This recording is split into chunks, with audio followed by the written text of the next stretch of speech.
In 1988, a young sheriff's deputy finished her night shift and disappeared. Hours later, her patrol car was found abandoned on a dirt road. The keys were still in the ignition. Her badge and hat were sitting neatly on the seat. But Lisa Carter, the deputy behind the wheel, was gone. Detectives searched rivers, barns, and backroads. Rumors spread that she had been taken or silenced.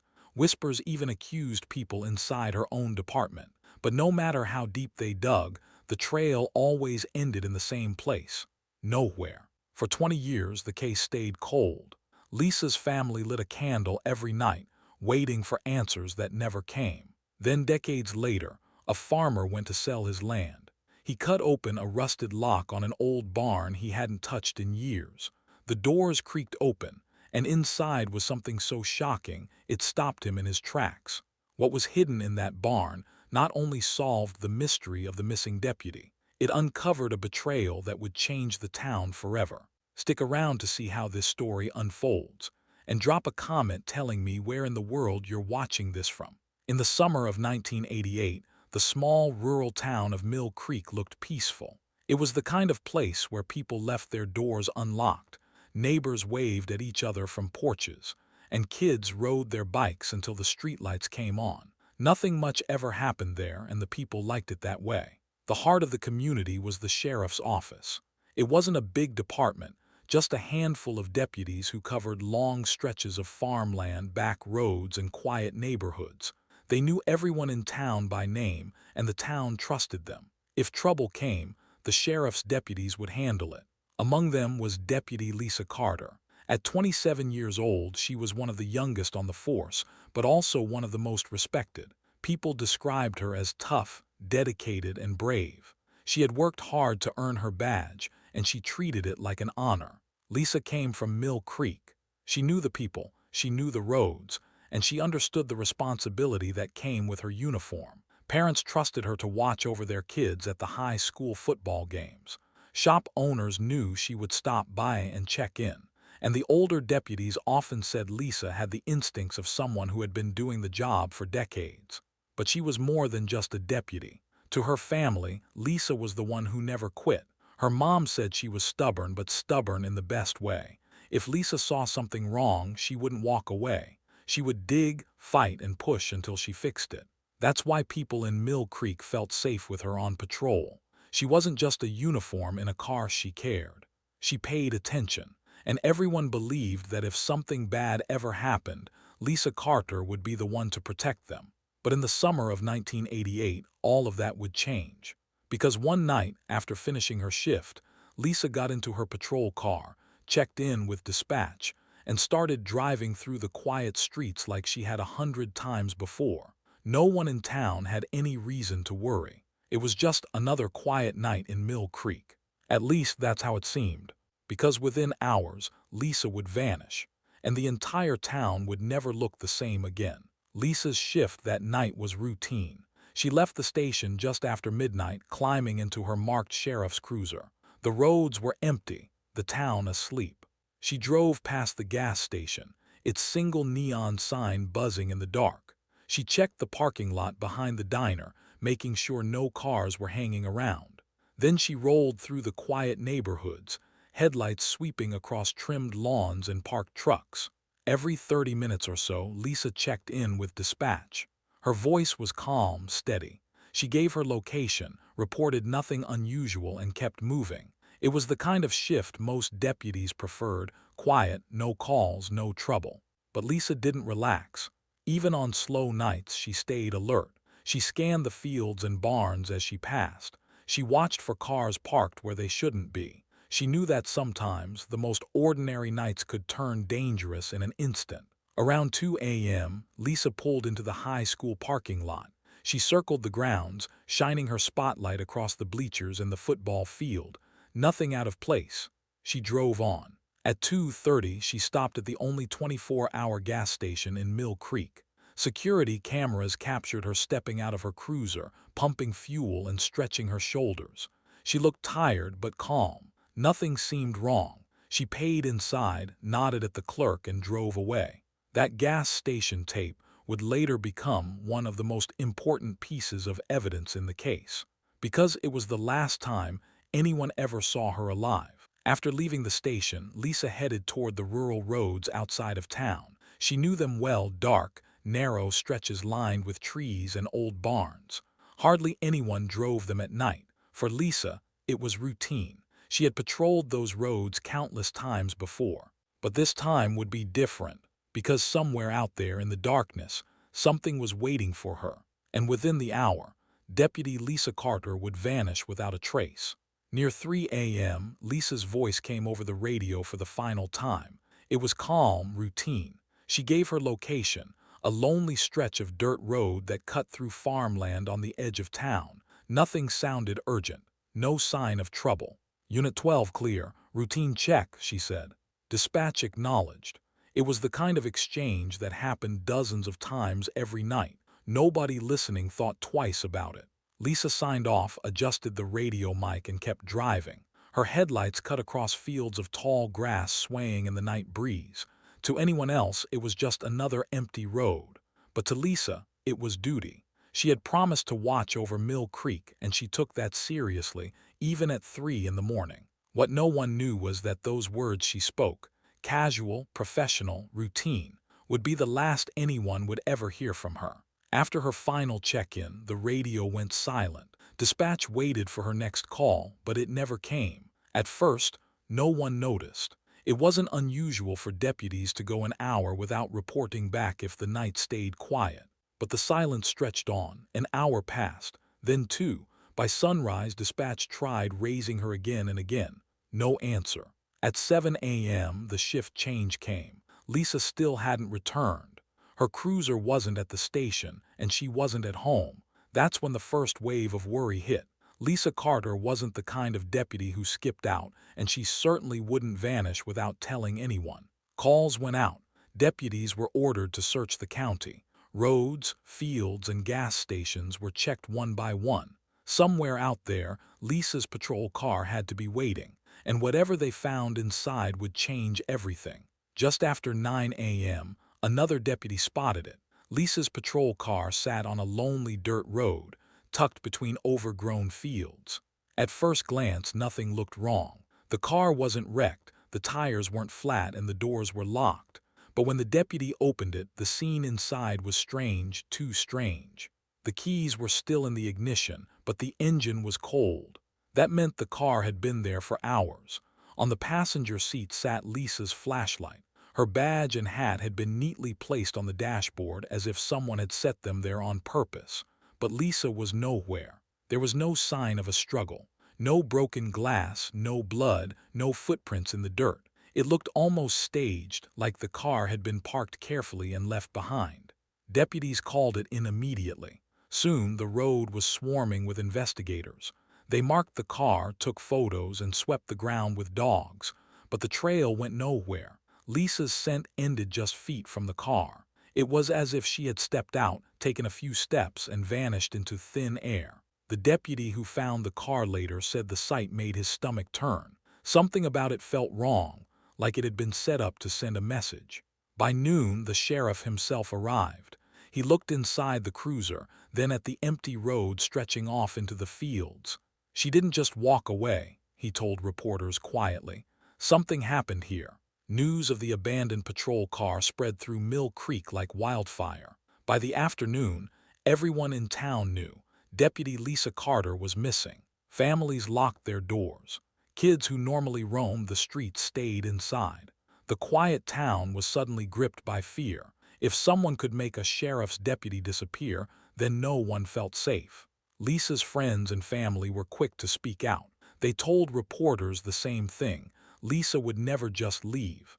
She wasn't the type to run away. She loved her job and she loved her town. Something had happened to her, something bad. But what exactly? That was the question no one could answer. Rumors started to spread. Some whispered she had been taken by strangers passing through on the highway. Others suggested she had been lured away by someone she trusted, maybe even another deputy. The sheriff's office promised they were doing everything possible. Deputies searched barns, rivers, and abandoned houses. Bloodhounds were brought in. Planes flew overhead, but nothing turned up. By the end of that first day, Panic had turned to dread. Lisa Carter was gone, and the only thing she left behind was her car, sitting like a ghost on a dirt road. By the second day, the search for Lisa Carter became the largest the county had ever seen. Dozens of deputies spread out across the back roads. Volunteers from town joined in, carrying flashlights, ropes, and maps. Farmers opened their land, letting search parties comb through fields, barns, and abandoned sheds. Bloodhounds were brought in. Handlers pressed the dogs close to the dirt road where Lisa's cruiser had been found. At first, the dogs picked up her scent. They followed it through the weeds, but then it stopped. No trail forward, no sign of where she had gone. It was like she had simply disappeared into thin air. Helicopters hovered overhead, sweeping the woods with searchlights. Divers dragged rivers and ponds, checking every possible hiding place. Deputies waded into thick brush, calling her name. Some of them admitted later that they half expected to stumble onto a crime scene at any moment, but the woods gave nothing back. Reporters gathered along the dirt road, filming as deputies carried out bags of evidence from the patrol car. But behind the cameras, officers whispered the same chilling thought. There wasn't any real evidence. No footprints, no broken branches, no signs of a fight. It didn't add up. Lisa Carter was tough, and she would have fought back against anyone who tried to take her. Yet here, on this lonely dirt road, there wasn't a single clue that told them what had really happened. By the end of the week, the search had stretched miles in every direction. Exhausted volunteers returned home. Deputies sat in silence at the station, staring at maps marked with circles and arrows. And still there was nothing. Lisa Carter was gone. Not a trace, not a clue, just an empty patrol car and a town that no longer felt safe. The morning after Lisa's patrol car was found, the sheriff's office was chaos. Reporters called nonstop. Phones rang off the hook.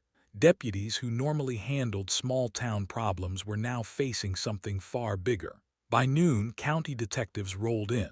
They pushed aside desks, set up maps on the walls, and laid out case files across long tables. Photos of Lisa, her patrol car, and the dirt road were pinned up with red strings connecting them. Every detail was logged. Every sighting was checked. Detectives began with Lisa's closest circle. Her fellow deputies were brought in one by one. They were asked where they were that night, what they last heard from her, and whether Lisa had any enemies. Some officers looked shaken, others defensive. Everyone said the same thing. Lisa was strong, dedicated, and not the type to run off. Her parents were interviewed next. They sat in the station lobby, pale and exhausted, answering questions they could hardly bear to hear. No, Lisa hadn't been acting strange. No, she wasn't depressed. Yes, she loved her job. Detectives scribbled notes, circling keywords. They searched for cracks in the story, something that might point them toward a lead. But no matter how many questions they asked, the answers went nowhere. Everyone had theories. Maybe she was ambushed by strangers. Maybe she trusted the wrong person. Maybe someone inside the department was involved. But theories weren't evidence, and the detectives had no hard proof. Lisa was still missing. The maps on the wall grew crowded with markers, but the space at the center, the answer, remained empty. When detectives ran through Lisa's timeline, one name stood out: her boyfriend, Mark. He was one of the last people to see her before she vanished. Detectives brought him in quickly. Mark sat at the table, pale, hands shaking, while two officers fired questions at him. He said he'd seen Lisa earlier that evening. They had dinner together, nothing unusual. She left around 9 p.m. to start her shift. He claimed he hadn't heard from her since. "Did you fight? Did she say anything strange? Was she upset?" the detectives asked.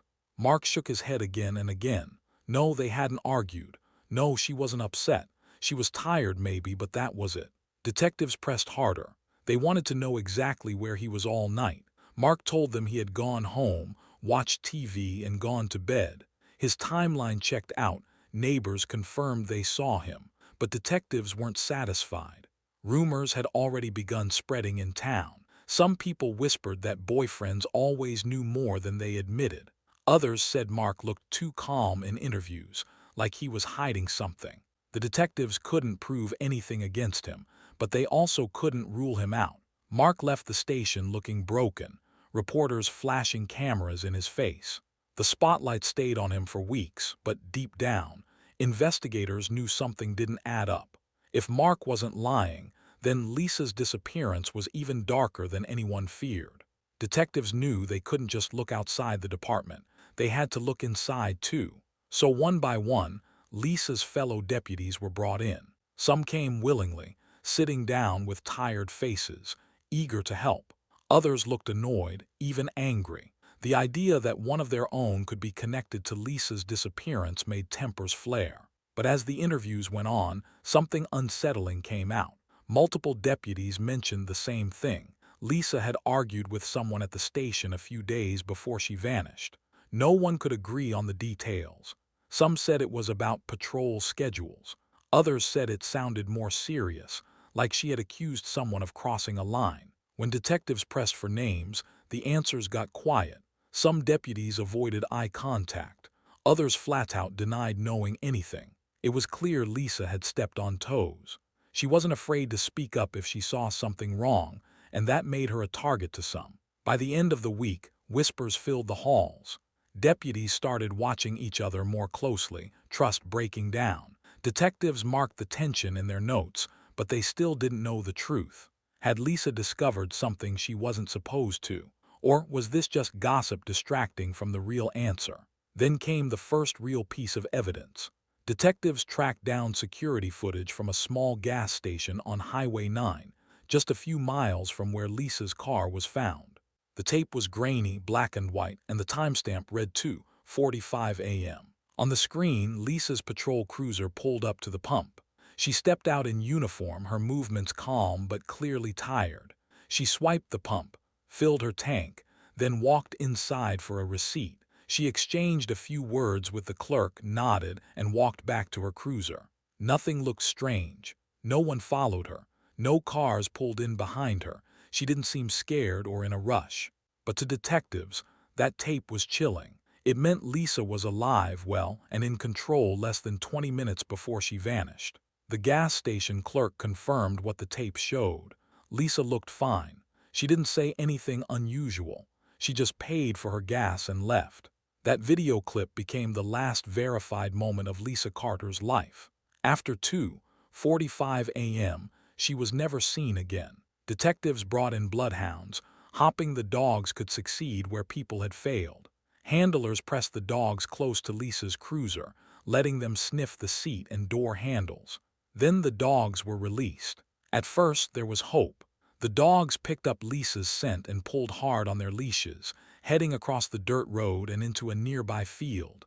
Deputies followed, notebooks in hand, recording every move. The trail led through tall grass, across an open patch, and toward a line of trees. Everyone expected the dogs to find something: footprints, dropped items, maybe even a sign of a struggle. But then, just halfway through the field, the dogs stopped. They circled, they sniffed. They pawed at the ground, confused. Handlers gave the command again, but the dogs couldn't move forward. The trail simply ended. Detectives looked around in disbelief. There were no tire tracks, no broken grass, no drag marks. Nothing that explained why Lisa's scent disappeared in the middle of an open field. It was impossible. People didn't just vanish into thin air. Yet that was exactly what it felt like. One detective later admitted. It was like she was lifted right off the earth. The report that day summed it up in 2 words: trail ends. With no answers, detectives turned to the public. Flyers went up on every pole. Local news ran daily updates. And soon, Lisa's family stepped in front of the cameras. Her parents sat side by side, holding hands. Her mother's eyes were red from crying. Her father stared straight into the lens, his voice steady but broken. He begged anyone with information to come forward. He said his daughter was brave, loyal, and would never run away. He asked for help bringing her home. Then Lisa's younger sister spoke. She said Lisa always kept her promises, and her biggest promise was that she would come home safe from every shift. Her voice cracked as she repeated the words Lisa told her almost every night: "Don't worry, I'll always come back." The broadcast went out across the county. Families sat in silence in their living rooms, watching the pain unfold live on screen.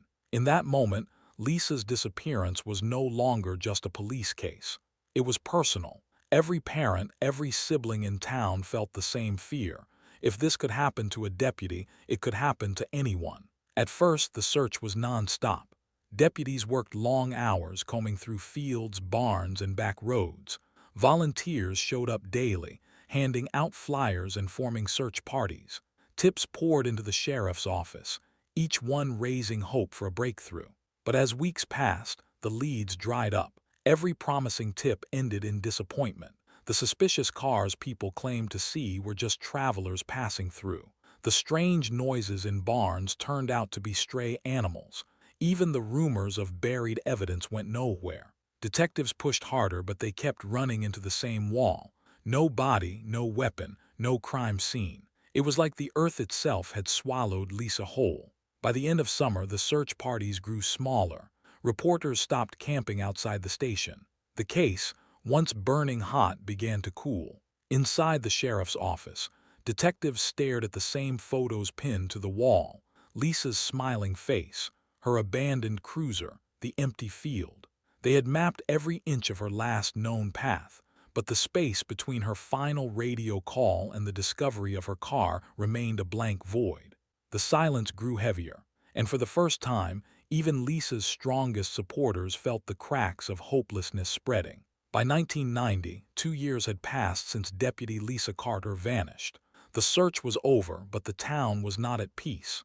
Everywhere you went, people had their own version of the story. Some residents believed Lisa had been grabbed by strangers passing through town. They pointed to the highways and truck stops nearby, saying it was the perfect setup for someone to snatch her and drive off without leaving a trace. To them, Lisa's case was random, a tragic accident in the wrong place at the wrong time. But others whispered something far darker. They believed the sheriff's office itself was hiding the truth. They pointed out the odd details: her car staged, her badge and hat neatly placed inside. Who else would know exactly how to make a scene look normal except someone with training? At the diner, barbershop, and church parking lot, the arguments continued. One group blamed outsiders, the other blamed insiders. The division grew so strong that people stopped trusting their own deputies. Every time a cruiser rolled by, eyes followed. Was the person behind the wheel protecting the town, or covering up its darkest secret? The truth was, no one knew, and the rumors never stopped. In the spring of 1990, a strange envelope showed up at the sheriff's office. It was unmarked, no return address, just a typewritten note inside. The message was short, but it hit like a bomb. Lisa found something she wasn't supposed to. Detectives froze. What did it mean? Did she stumble onto a drug ring, a crooked deputy, or was it a cruel trick from someone who just wanted attention? The note had no details, no names, no dates, just that one chilling line. The sheriff's office immediately launched an internal review. They went back over old reports, patrol logs, and complaint files. Detectives asked if Lisa had been working on something unusual before she vanished, but no one could point to a specific case. Still, the letter fit the whispers that had haunted the town, that Lisa's disappearance wasn't random, that she had uncovered something, and someone made sure she never spoke about it. The deputies were divided. Some brushed the note off as a hoax. Others believed it was the first real clue. But one thing was certain: it put pressure right back on the department. Was the killer closer than anyone wanted to believe? After the letter, detectives turned their focus inward. They began quietly questioning the deputies who had worked closest with Lisa in 1988. The interviews were tense from the start. Some deputies snapped back, angry at the idea they were even being questioned. Others acted nervous, shifting in their seats, giving short answers. Every detective asked the same thing: did Lisa ever mention trouble at work? Did she ever talk about a case she wasn't supposed to know about? Did she ever hint she felt unsafe? The answers were almost always the same: no. Still, detectives couldn't shake the feeling that something was being held back. A few deputies even accused the investigators of creating problems where none existed. They insisted Lisa had been taken by strangers, nothing more. But behind closed doors, Trust inside the department started to crumble. Officers who had once worked side by side now looked at each other with suspicion. The investigation hadn't just failed to solve Lisa's disappearance. It had cracked the very foundation of the sheriff's office itself. And still, no one admitted to knowing anything. As detectives kept digging, a new rumor began to spread. This one was more personal and even more explosive. People started whispering that Lisa had been secretly involved with another deputy. The idea was that the relationship had turned sour, and maybe that deputy had something to do with her disappearance. Detectives chased the lead hard. They interviewed every deputy who had spent extra time with Lisa. They checked her phone records, her call logs, and even old notes from her patrol routes. But nothing concrete ever turned up. No proof of an affair, no hidden messages, no witnesses willing to back it up. Still, the damage was done. The rumor alone poisoned the department's image. Citizens who once respected the sheriff's office now whispered that Lisa's own coworkers might have been tied to her death. For the deputies, it was devastating. Even the innocent ones felt the cloud of suspicion hanging over them. Detectives officially labeled the rumor unconfirmed. But in the eyes of the town, it didn't matter. The seed of doubt had been planted, and it would grow for years. For Lisa's parents, every day without answers was torture. They refused to believe their daughter was gone, but they also couldn't ignore the whispers reaching their doorstep. Neighbors told them about the rumors, about strangers, about corruption, even about an affair. Lisa's father would slam the door, furious at anyone who dared suggest his daughter had done something wrong. Her mother, softer in spirit, would sit by the window and cry silently. To keep hope alive, the Carters started a ritual. Every night as the sun went down, they lit a single white candle in the front window. It was their way of telling Lisa, wherever she was, that her family hadn't given up. At first, people in town noticed. They drove by the house, saw the glow in the window, and felt the weight of the family's grief. But as months stretched into years, fewer people looked. Behind closed doors, the Carters feared the truth. They feared that Lisa had been silenced by someone close, someone trusted. They couldn't say it out loud, but the thought lingered. Hope kept the candle burning. Fear kept them awake at night. When Lisa first disappeared, her story filled every newspaper in the county. Reporters chased every lead. Cameras crowded outside the sheriff's office, and the case was the only thing people wanted to talk about. But as the years rolled on, the spotlight dimmed. Other crimes took over the headlines. New tragedies pushed Lisa's name further down the page. By the early 1990s, her disappearance barely earned a mention at all. For Lisa's family, the silence felt like betrayal. They still lived with the pain every day, but the world had moved on. Even when her parents begged for updates, they often heard the same words: "We're still working on it."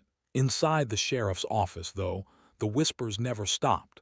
Detectives came and went, but the same uneasy question hung in the air. Had Lisa been taken by strangers, or had someone inside the department buried the truth? The case might have slipped from the news, but behind closed doors the storm was still there, quiet, hidden, and waiting to break open again. The years rolled forward, but Lisa's case stood still. By 1991, new crimes filled the sheriff's logs: robberies, assaults, drug busts. Deputies worked long hours, chasing criminals and answering calls, but Lisa's file stayed frozen on the shelf. Every time a new detective joined the department, they pulled out the Carter case. They flipped through the thick folder stuffed with notes, interviews, and photos. They retraced the same steps, interviewing witnesses, reviewing the gas station tape, searching the same back roads and fields. But no matter who worked the case, the ending was always the same: nothing. No new evidence, no fresh leads, no answers. By the mid-1990s, detectives quietly admitted they were hitting the same wall. The case felt cursed. Some officers believed Lisa had been killed far away and her body hidden where no one would ever find it. Others believed the answer was much closer, but buried under silence and lies. Through it all, Lisa's family waited. Every time they saw an officer at their door, they hoped it meant news. But each visit ended with the same painful line: "We're still looking." The truth was they had nothing. Lisa had vanished, and the trail was ice cold. By the late 1990s, Lisa Carter's name had become a warning. When new recruits joined the sheriff's office, older deputies told them the story. Never let your guard down. Always watch your back. Remember what happened to Lisa. For some rookies, it sounded like a ghost story, told to scare them into staying sharp. But others felt the weight of it. Lisa hadn't died in some distant city or during a dangerous chase. She vanished on the same quiet roads they now patrolled. Some recruits carried her memory like a shield, double-checking their radios, watching their mirrors, refusing to work alone in remote areas. Others tried to shrug it off, telling themselves it was just an unsolved case from the past. But inside the department, the silence around Lisa was heavy. Deputies didn't talk about her unless they had to. When her name came up, voices dropped low, as if speaking too loudly might stir up something dangerous. Every rookie learned the same lesson. Being a deputy meant facing risk. But Lisa's story proved that the real danger might not come from the streets. It might come from inside their own walls. Lisa's parents refused to give up. While others in town moved on, they held their ground. Their house stayed exactly the same as it had in 1988. Lisa's bedroom, with its posters and books, was untouched. Her clothes still hung in the closet. Her favorite coffee mug sat in the kitchen cabinet, waiting. Every birthday, they placed a gift on her bed. Some years it was a small necklace, other years a book she once talked about reading. On Christmas, they left a wrapped box under the tree with her name on it. On the 4th of July, they sat on the porch watching fireworks, whispering that maybe next year she would come home to see them together. Neighbors noticed the way the Carters clung to hope. Many said the couple couldn't leave town because leaving would mean admitting the truth, that Lisa wasn't coming back. Friends begged them to sell the house and start fresh somewhere new, but her father always shook his head. If she comes back, this is where she'll look for us. The house became a landmark of grief. To outsiders, it looked frozen in time. To her parents, it was the only way to keep their daughter alive. The countryside around town told its own story. Family farms were drying up, one after another. Fields sat empty, gates rusted shut, barns locked and forgotten. Some hadn't been touched in decades. Locals whispered about these places, especially after Lisa vanished. Maybe she had been hidden in one of them. Maybe the answers were sitting just a few miles outside town. People pointed at sagging barns on the horizon and wondered if one of them kept a secret. But no one checked. Farmers who had lost their land stayed away, too ashamed to return. Young kids dared each other to sneak inside, but they never went far. Fear and superstition kept everyone out. By the late 1990s, the sight of abandoned barns became normal. They stood like ghosts across the land, silent, rotting, and ignored.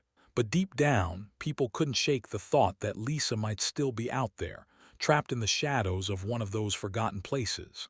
It was easier to look away, easier to pretend the barns were just barns. But for some, every time they drove past one, the same question burned.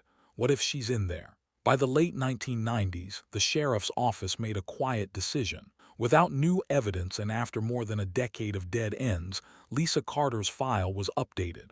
Her status was now listed as missing, presumed dead. There was no ceremony, no public announcement, just paperwork sliding into a cabinet. But for Lisa's family, it felt like another death blow. It was official proof that hope was fading. Her parents were furious. To them, Lisa was still out there waiting to be found. They refused to accept the new label. Her father told reporters, "As long as there's no body, she's alive. Don't tell us otherwise." But inside the sheriff's office, detectives knew the truth.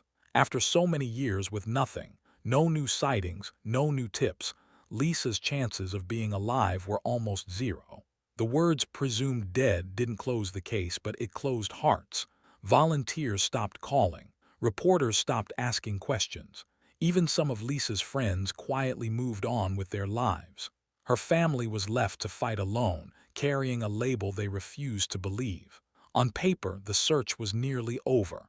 In their hearts, it never would be. As years passed, Lisa's disappearance slipped into folklore. For the town, her story became something more than a police file. It became a legend.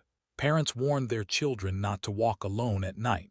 using Lisa's name as a cautionary tale. Teenagers sat around bonfires and told each other the story, daring each other to drive past the lonely dirt road where her cruiser was found. Some swore they saw her ghost in the fields, standing with her flashlight. The case became a piece of local culture, retold in whispers and half-truths. People who hadn't even lived there in 1988 spoke of her like they had known her. But for Lisa's family, this wasn't a legend. It wasn't a ghost story or a campfire scare. It was their daughter, their sister, their blood. Every time someone treated it like entertainment, her mother felt another wound. Every time kids laughed while retelling the story, her father clenched his fists.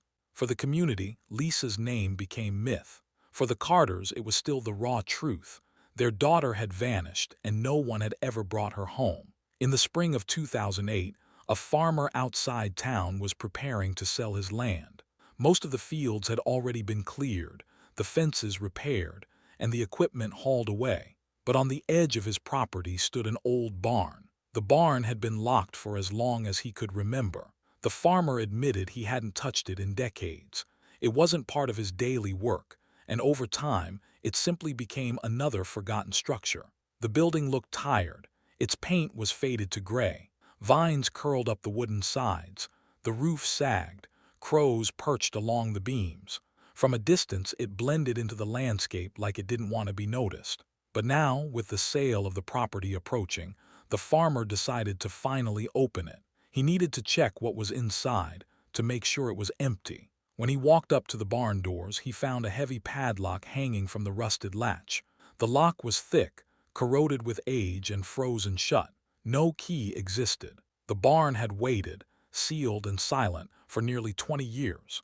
Whatever was inside had been hidden since 1988. The farmer returned with a crowbar. He wedged the metal into the loop of the lock and pulled hard. At first, nothing moved. The metal groaned but held. He leaned in with his full weight. Finally, the rusted lock snapped apart with a sharp crack. The sound echoed across the field.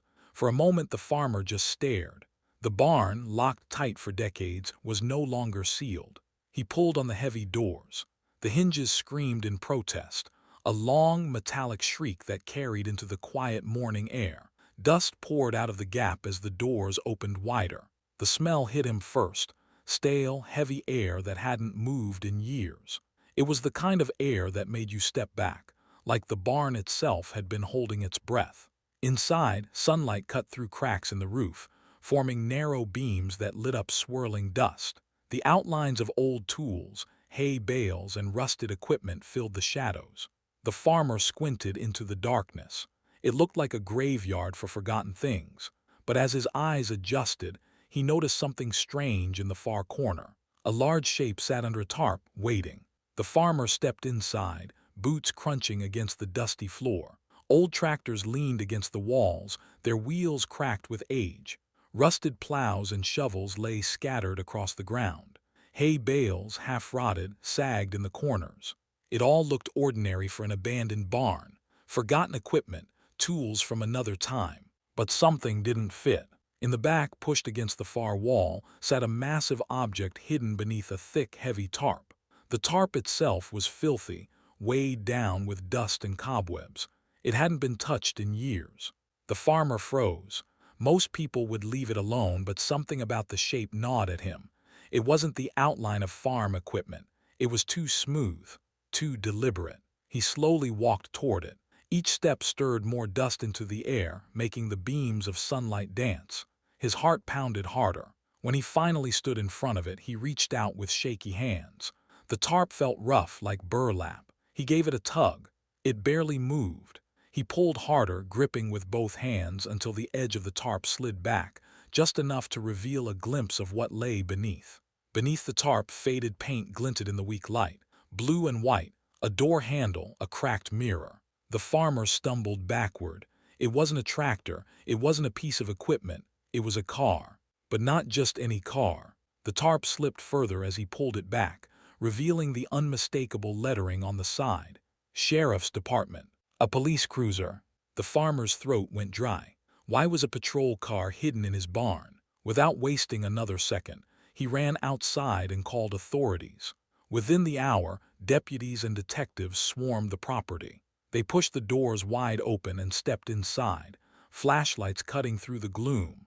The dust shifted as more hands tore away the tarp completely. There it was, a sheriff's cruiser, long forgotten, its paint faded, its tires half flat, but the badge number stamped on the side was clear.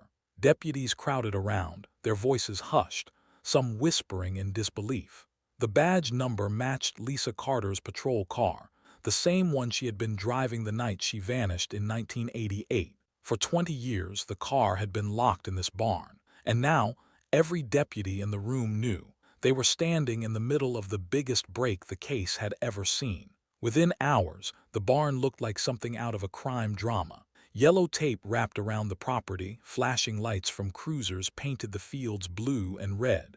Crime scene vans pulled up, their doors slamming as teams rushed inside. Investigators snapped photos of everything: rusted tools, broken boards, even the dust on the ground. Evidence markers were placed along the floor leading up to the hidden cruiser. Every detail was logged, no matter how small. Deputies stood in silence, some shaking their heads. Others whispered, unable to believe what they were seeing. For 2 decades, the story had been that Lisa Carter had vanished into thin air. But now, staring at her cruiser hidden in plain sight, the truth was undeniable. She had never left town. The shock spread quickly. Reporters gathered at the property line, their cameras pointed at the barn. Helicopters circled overhead. Onlookers stood in clusters, whispering Lisa's name like it was a ghost returning to life. Inside the barn, detectives knew one thing for certain: this discovery was only the beginning. The real horror was still waiting, sealed behind the trunk of that car. 2 investigators stepped forward, gloves pulled tight, faces grim. One held a camera, ready to document every inch. The other slid a key tool into the trunk's lock. With a heavy creak, the trunk popped open. A rush of stale air escaped, thick with the smell of decay. Inside were layers of rotted fabric, collapsed in on themselves. The investigator carefully peeled them back, exposing what lay beneath. Bones, human bones, stacked awkwardly inside the trunk. Next to them sat a rusted service pistol, its grip cracked with age. Pieces of torn uniform were scattered across the floor of the trunk, their faded patches still showing the sheriff's star. And tucked among them were personal items: a hairbrush, a set of keys, and a small necklace that Lisa's mother had given her when she graduated from the academy. The room went silent. For 20 years, the town had waited for answers. Now, in one shocking moment, everyone knew these were Lisa Carter's final remains. The discovery spread faster than wildfire. Within hours, local TV stations cut into programming with breaking news banners. Deputies' cruiser found after 20 years. Helicopters hovered over the farm, beaming live shots of the old barn across the state. National outlets picked it up almost instantly. The headline was simple but shocking: "Missing Deputy's Patrol Car Found with Human Remains." After 2 decades of silence, Lisa Carter's story was suddenly everywhere again. Outside the barn, reporters swarmed, shoving microphones at anyone willing to speak. Neighbors who had lived through the original search gave emotional interviews. "We always wondered, but we never thought she was here the whole time," one woman whispered through tears. For Lisa's family, the news hit like a double blow. Her parents sat frozen in their living room, the TV casting blue light across their faces. For years they had prayed for answers. Now those prayers had been answered, but in the most painful way possible. Her sister broke down crying as cameras caught her saying, "At least we finally know where she is. At least we can bring her home." The mystery was alive again, but the horror was only just beginning. The bones, pistol, and uniform were rushed to the state crime lab. Forensic teams moved fast. They wanted answers that had been buried for 20 years. The pistol was rusted, but its serial number matched Lisa Carter's service weapon. The torn fabric still carried faint traces of her badge. Her belt buckle was bent, but it was hers. Investigators already knew the truth in their hearts, but the world needed proof. DNA testing began on the bones. Small fragments of hair and teeth were compared against samples Lisa's parents provided years earlier. It was a painful request, asking a grieving family to give their DNA to prove what they already feared. Weeks later, the results came back. The match was perfect. The remains belonged to Deputy Lisa Carter. When the news reached her parents, they broke down. For 2 decades, they had lived with unanswered questions. Now there was no doubt. Lisa wasn't missing anymore. She was gone. Detectives announced the findings publicly. Cameras flashed as the sheriff's office confirmed it. The bones in the trunk were Lisa's. The case had officially shifted from missing person to murder. The question now was clear: who put her there? Detectives turned their focus to the barn. How did Lisa's patrol car end up inside, sealed for 20 years? And who had the keys? Property records revealed the barn wasn't just random. It had once belonged to a retired sheriff's deputy named Frank Doyle. Doyle had worked in the same department as Lisa back in 1988. He retired in the early 1990s and died a few years later. That fact shook investigators. Why would a deputy's barn contain a missing deputy's cruiser? It didn't make sense, unless Doyle had something to hide. Detectives interviewed people who knew him. Some described Doyle as strict but loyal. Others remembered tension between him and Lisa. Rumors came up again that Lisa had argued with him about corruption in the department just days before she vanished. The barn's padlock was traced back to Doyle's property records. He had sealed the barn when he retired, leaving it untouched for decades. It meant only he, or someone very close to him, could have hidden the car inside. Detectives now faced a chilling reality. Lisa hadn't been taken by strangers. The evidence pointed inward, toward her own department. The betrayal was worse than anyone had imagined. With the barn tied to Deputy Frank Doyle, old stories began to resurface. People who had stayed quiet for years started to talk again. Several locals remembered seeing Lisa and Doyle in heated arguments during the summer of 1988. It wasn't small talk. It looked serious. Some even recalled Lisa storming out of the sheriff's office, visibly upset. Her close friends had heard bits and pieces too. Lisa had told at least 2 of them that she was done keeping quiet. She hinted that something inside the department wasn't right. She said she was ready to report everything, but she never explained what everything was. Detectives now wondered if Doyle had been part of something larger. Some whispered about missing evidence from drug busts, strange money trails, or deputies protecting the wrong people. Nothing had ever been proven, but the rumors lingered. If Lisa knew about corruption, it gave her a powerful motive to act, but it also gave someone else a powerful reason to silence her. The discovery of her cruiser in Doyle's barn seemed to confirm the worst suspicions. Lisa hadn't just disappeared randomly. She had stepped into something bigger than herself and paid the price. The whispers of corruption that once sounded like gossip now felt like the truth. Detectives began piecing together what could have happened on that final night. They believed Lisa didn't pull into that barn by accident. She must have trusted the person who led her there. Doyle was not just a fellow deputy. He was someone Lisa worked beside, someone she might have trusted to help her. The theory was chilling. Lisa may have agreed to meet Doyle to discuss her concerns about corruption. She may have thought she was finally taking steps to protect herself. Instead, she was walking into a trap. Detectives suggested she was ambushed, likely quickly, before she could radio for help. Her pistol was found in the trunk, but there was no sign it had been fired. That meant she probably never had a chance to defend herself. The barn doors were locked from the outside, and her cruiser hidden under a tarp. The scene told a clear story. Someone wanted her gone, and someone wanted the evidence sealed away. But the most disturbing part wasn't the violence. It was the betrayal. Lisa hadn't been tricked by strangers. She had been taken down by someone she trusted with her life. For investigators, it was one of the darkest truths they had ever faced. Detectives soon realized the barn wasn't chosen by chance. Back in the 1980s, the sheriff's office often used it to store old gear, seized equipment, and spare supplies. Deputies went in and out, but once newer storage areas were built, the barn faded from use.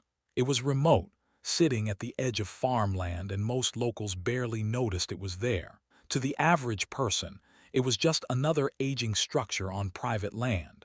But to those who had worked in the department, it was familiar. That made it the perfect hiding place.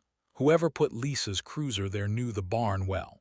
They knew deputies had stopped using it, that it was away from public eyes, and that locking it would raise no suspicion. It was secure, forgotten, and disturbingly close to home. The more investigators studied it, the clearer it became. Lisa's killer hadn't been scrambling or panicked. They had chosen carefully, picking a place tied to the very office she served. It meant Lisa's disappearance wasn't random chaos. It was a planned cover-up, hidden in a location everyone thought they could trust. The barn wasn't just a crime scene, it was a message. After Deputy Doyle retired in the early 1990s, the barn was shut tight. The padlock was slapped on, the doors closed, and the building was left to rot. What no one realized was that Lisa Carter's cruiser and her remains were trapped inside. For 2 decades, storms rolled over the farmland. Snow piled against the doors in winter. Summers baked the wood. Yet inside, everything stayed the same. Her uniform, her pistol, and her bones sat untouched, sealed away in the dark. Neighbors passed the barn without a second thought. Kids played in nearby fields. Farmers drove past on tractors. But no one ever opened the doors. The truth was hiding in plain sight. The irony struck detectives hard. Lisa's family had spent years begging for answers, chasing rumors, and fearing the worst. All that time, she had been just a few miles away, locked behind a rusted padlock. The discovery proved one thing: secrets don't always hide far away. Sometimes they sit quietly, waiting for someone to open the right door. For Lisa, that door stayed closed for 20 years. When the truth finally surfaced, it didn't just bring answers. It ripped open wounds the town had been ignoring for 20 years. Lisa Carter hadn't vanished into thin air. She hadn't run away. She hadn't been taken by a stranger on a dark road. The facts were far more painful. She had been betrayed by her own department, the very people she trusted to stand by her side. Detectives pieced it together. Lisa had discovered things she wasn't supposed to know. Corruption, shady dealings, secrets no one wanted exposed. She had started speaking about it, threatening to report everything, and that made her a target. The silence that followed her disappearance suddenly made sense. It wasn't just because there was no evidence. It was because people inside the department had reason to keep the truth buried. For the community, it was devastating. Families who had raised their children to respect the badge now questioned everything.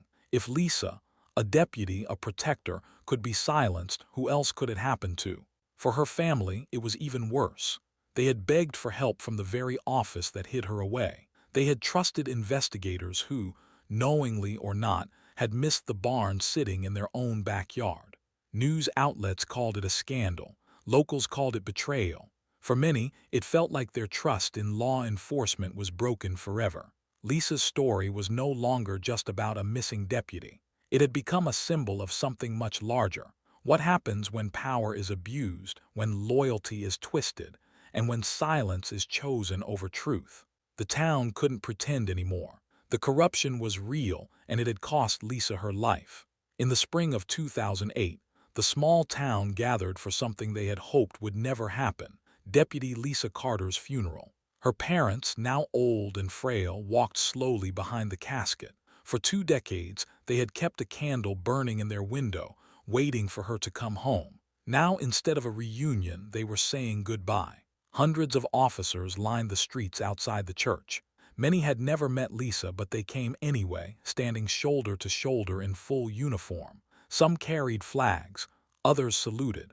More than a few wiped away tears. Inside, the pastor spoke about Lisa's bravery, her kindness, and her loyalty to the badge. He reminded everyone that she gave her life trying to do what was right. For the Carter family, the words were comforting but also painful. They knew Lisa's death didn't have to happen. When the service ended, the town fell silent as Lisa's coffin was carried out. The sound of boots on the pavement echoed down the street. A 21-gun salute followed, each shot cutting through the quiet morning air. Her parents clung to each other, their faces wet with tears. After 20 long years of waiting, they were finally laying their daughter to rest. But the truth of how she died made the moment feel heavier than ever. Everyone knew this funeral wasn't just for Lisa.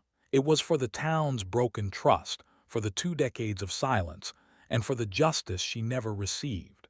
For the sheriff's office, the discovery of Lisa's remains brought more than grief. It brought shame. For 20 years, deputies had sworn they did everything they could to solve the case. But now, the evidence proved otherwise. Lisa hadn't been lost in the woods or taken by strangers. She had been hidden in a barn used by deputies, and no one had ever checked. Public outrage was immediate. Town meetings filled with angry voices demanding answers. How could this have been missed? How could corruption have gone unchecked? The sheriff at the time, now retired, refused interviews. But the current leadership couldn't stay quiet. Under pressure, they admitted mistakes had been made. They announced reforms, stricter oversight, new rules for evidence handling, and mandatory reviews of unsolved cases. For the younger deputies, Lisa's story became more than a cautionary tale. It became a symbol of what happens when silence wins over truth. The department had no choice but to face its past. They couldn't undo what had happened to Lisa, but they could promise to never let it happen again. It was a painful step, but one the town demanded. For the town, the hardest truth wasn't just that Lisa had been killed. It was who was responsible. Rumors had swirled for years, but the discovery in the barn made it impossible to deny. Lisa hadn't fallen victim to a stranger or some passing drifter. She had been silenced by people she once worked beside, people she trusted. That realization hit harder than anything else. Deputies were supposed to protect their own. The badge was meant to stand for honor and safety. But now, it symbolized betrayal. Neighbors whispered that if Lisa could be targeted, then no one was truly safe. Old friendships cracked. Citizens who had once supported the sheriff's office now looked at it with suspicion. Every deputy walking the streets carried the shadow of what had happened. For Lisa's parents, the betrayal was unbearable. Their daughter had dedicated her life to service, only to be taken by the very institution she believed in. The funeral gave closure, but it didn't repair the damage. Trust in law enforcement had been shaken to its core, and even after 20 years, some in town would never look at a deputy the same way again. In the weeks after the discovery, Lisa's family stepped into the spotlight. Her parents, though exhausted and broken by grief, agreed to interviews. They wanted the world to know who Lisa really was, not just a missing deputy, not just a headline. She was their daughter. She was fearless. Her sister remembered how Lisa would always stand up for others, even as a child. If she saw something wrong, she said, she spoke out. She didn't care who she was up against. Reporters asked how they found the strength to keep going for 2 decades. Lisa's mother explained they never gave up because Lisa never would have. She promised us she would always come home, and in her way, she did. The family also delivered a powerful message. Even in death, Lisa had exposed the truth. By uncovering her remains, the corruption around her case was forced into the open. They wanted people to remember her not as a victim, but as a fighter, someone who stood for what was right, no matter the cost. Their words resonated across the state. For many, Lisa Carter's story became more than tragedy. It became a warning and a legacy. Lisa's case didn't fade away after the funeral. Instead, it became a warning that lived on. For deputies, her story was retold as a lesson. Never ignore the signs. Never assume your uniform will always protect you. For townspeople, it was proof that even trusted institutions could hide dark secrets. Parents told their children Lisa's story as they grew up, not to scare them but to remind them, truth matters and lies always come to light. Teenagers repeated it at bonfires, their voices dropping when they spoke about the barn, about the cruiser, about the betrayal. Journalists continued writing about it, long after the case was officially closed. They called it one of the darkest chapters in the county's history. Her name became shorthand for what happens when courage meets corruption. Even years later, new detectives studied her file. They knew the official story, but they also understood the bigger message. No matter how carefully a secret is buried, time has a way of digging it up. Lisa Carter's case wasn't just solved. It became a permanent warning, etched into the memory of everyone who lived through it. The barn where Lisa's cruiser was found still stands. Its wood is weathered, its roof sagging, but no one dares tear it down. For the community, it has become more than just an old structure. It's a memorial. Every person who drives past it remembers what was hidden there for 20 long years. They remember the lies, the silence, and the betrayal that allowed the secret to stay buried. Some locals say the barn feels haunted, not by ghosts, but by the weight of what it kept locked away. People lower their voices when they talk about it. Children glance at it nervously from school buses. Farmers shake their heads as they drive by, muttering about the deputy who never came home. Every anniversary of the discovery, small flowers appear near the doors. No one admits to placing them, but everyone knows why they're there. It's the town's quiet way of saying, Lisa is not forgotten. The barn may look ordinary to strangers, just another old building on a lonely road. But for the people who live there, it will always be more. It's a reminder that truth can be hidden, but never erased.